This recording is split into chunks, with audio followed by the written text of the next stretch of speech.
So if New Year's resolutions usually just last a month, let's be real about those, how long do we have for the goals that we set for the decade? Here to make sure we waste no time is life coach Jaime Kulaga. Good morning, Jaime. Good morning. Jaime, I want to start off with something that I read about this segment that you wrote, which is that depression is past and anxiety is future. I want to know what that means. Okay, so this decade, what I want you to work on, or everyone to work on, is being more present in the moment. When you have depressive feelings, you tend to be living in the past in that moment. That's where a lot of regret and guilt lies. Let's not bring that to this decade. On the other end of the spectrum, we have anxiety. Anxiety is where we're living too far in the future. There's a lot of unknown and fear. So you can create goals and dreams and visions for this decade, but don't harp on every little step to get to that bigger dream. So if you want to earn a degree in this decade, don't harp on the fact that it's, oh my God, it's going to cost a lot of money. How am I going to get there? I have to take a big test to be able to get into grad school. Stop. Be present in the moment. The first thing you have to do, research schools. That's all you have to do. So being more present.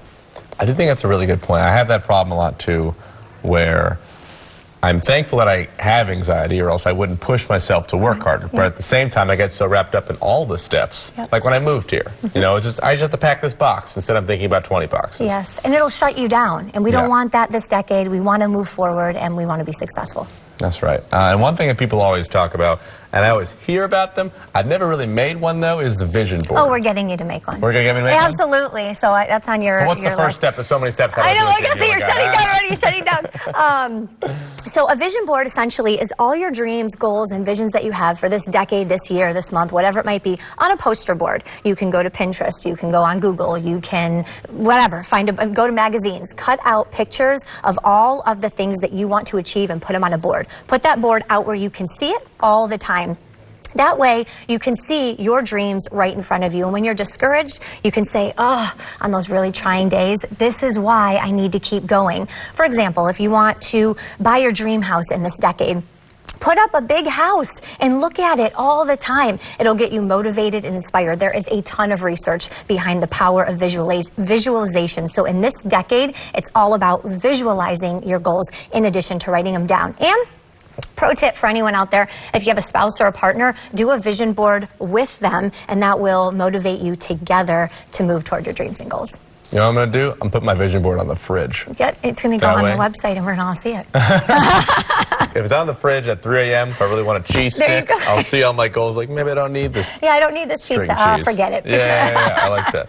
I want to talk about, we just mentioned the fridge, but I want to go a little more into technology, because it seems like if the last decade was technology crazy, I don't even know what 2020 is going to bring for us. And that's kind of dangerous for our productivity. Yeah, so unplugging more this decade. So there is a lot of FOMO that we had last decade, a fear of missing out. And so I challenge you to sit back, and in the 32 seconds that you left your phone in the kitchen and went to the bathroom, what did you really miss? Nothing at all. So don't be so scared of missing out this decade. Unplug, put your phone aside for a 24-hour period, at least once a quarter, and spend that with your friends and your family. The real FOMO, the real fear of missing out, is when you're sitting somewhere with someone that you love and you are not mentally there with them. That's the real missing out.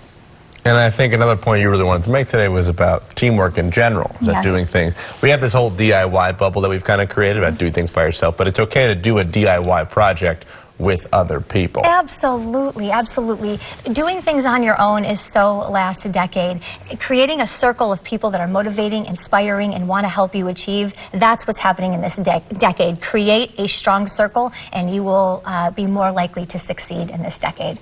Also, it can be kind of fun, build something together. Absolutely. It can be stressful. Like a vision board. But a vision board like should be stressful. a vision board with my spouse. Yeah. Once I find a spouse. Just saying. Do you have any final tips you want to throw at everyone? I would say as you're creating goals this decade, keep in mind what worked for you last decade and keep up with it. Keep in mind what didn't work and pivot from that. Use it as learning lessons. And then what kind of puts you on the edge of your seat and gets you talking and talking and talking. That's where your passion is. And lead with that as you create goals this decade.